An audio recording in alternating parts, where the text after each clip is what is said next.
Hi guys, it's Ed. Welcome back to Warthog Defense. As we highlighted previously on Warthog Defense, drones are increasingly assuming the role of artillery in Ukraine.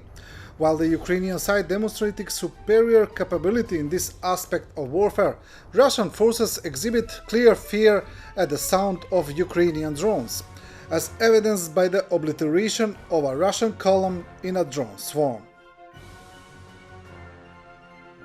This is a destruction of a whole Russian column using FPV drones in Lyman direction by the 60th and 63rd Brigades.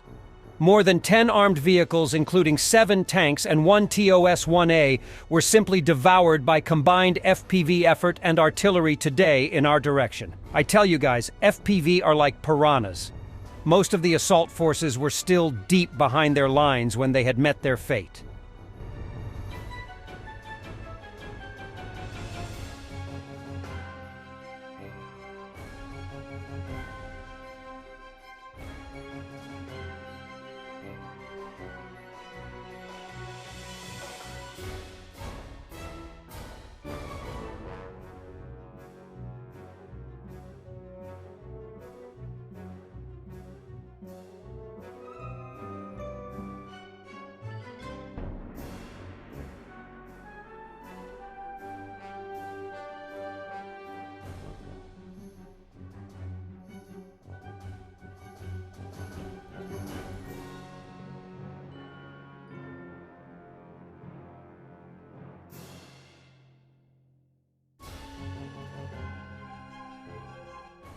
The situation for the Ukrainian ground forces within the city of Avdiivka in eastern Ukraine appear to have gone from bad to worse, with several units being withdrawn from the city, while roughly 1,500–2,000 troops now trapped under fire in the southern district after their evacuation route was captured recently by Russian forces.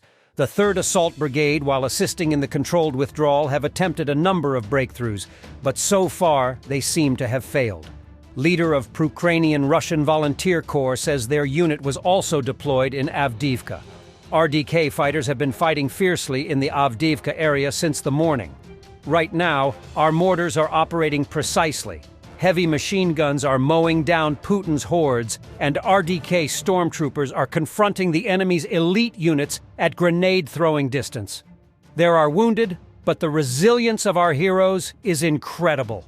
The Russian Volunteer Corps is again fighting in the most difficult areas of this war and is doing so with inimitable heroism and courage.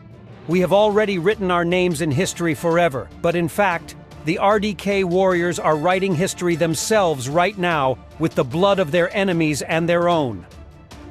Russian volunteer Merz, whom we haven't heard from for a while as he stopped critical posts due to the risk of getting prosecuted after his mate Gherkin went behind bars, came out criticizing the assault of Avdiivka and wasting of reserves just to make it for Putin's elections. He also calls Zisserky Prigozhin's undertaker/gravedigger for commanding the defeat of Wagner in Bakhmut and blames Russian media for continuing disingenuous coverage of the offensive. If Syrskyi led the defense of Bakhmut, then congratulations, citizen propagandists. Prigozhin's gravedigger became the commander-in-chief of the armed forces of Ukraine. First, I thought that I didn't want to discuss Debaltseve, but okay, we have another Debaltseve. Russian propagandist said this. This is wonderful, of course. We're doing better. No one's arguing with that. Those who drove from the LPR to the DPR through Krasny Luch will agree with this.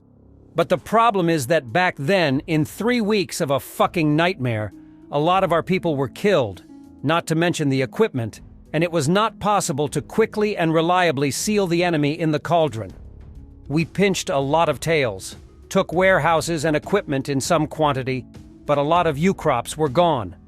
A war is not won by taking heights or cities. War is won by defeating armies.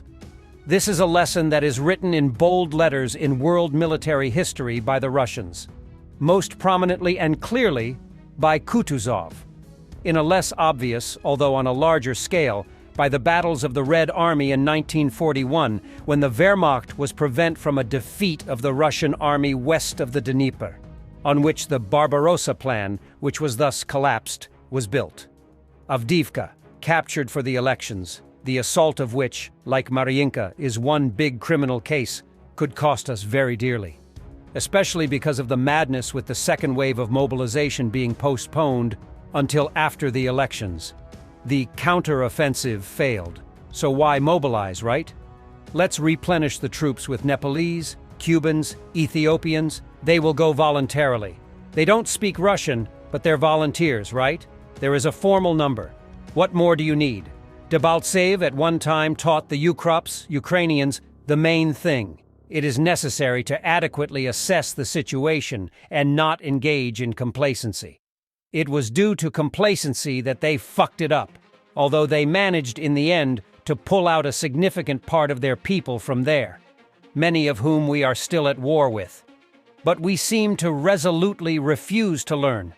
We are simply driving people into poorly resourced and organized attacks, and the media is practicing in coming up with reasons why, because of our next advance of 100 meters, 500 meters, or a kilometer. Tomorrow the front will collapse, Maidan will happen, Zelensky will run away. The enemy will replenish the infantry destroyed by us during this advance. The ruthless mobilization machine in his rear is not going to stop. And the current course of infantry exchange, an exchange that washes away our reserves, the attacker, all other things being equal, loses more if he does not force the enemy to flee and does not encircle. So they're quite satisfied. So by the summer, we may again find ourselves in a situation of a shortage of forces and a lack of reserves. And the election results will not help here. The president's confidence rating will not be able to ensure the necessary density of troops at the front and their stability, artillery, armor, command and control supply. In general, there will be a ton of work. Putin came to UVZ for the 7th time as a kind of inspection. His main electorate is there as well. During his visit to UVZ, Putin will inspect the newly built shop and get acquainted with the production of armored vehicles, as well as talk to workers.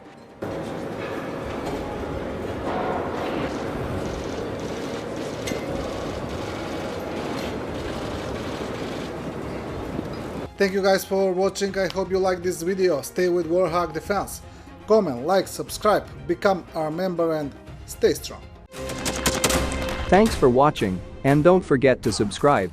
Also, if you want to support Warthog Defense, please become our member and get early access to new videos, exclusive members-only videos, and become administrator in comment section. The membership link is in the description. Every day. We had a guy last week, it's 6 rescues in 6 days. You know, he's doing the job every day.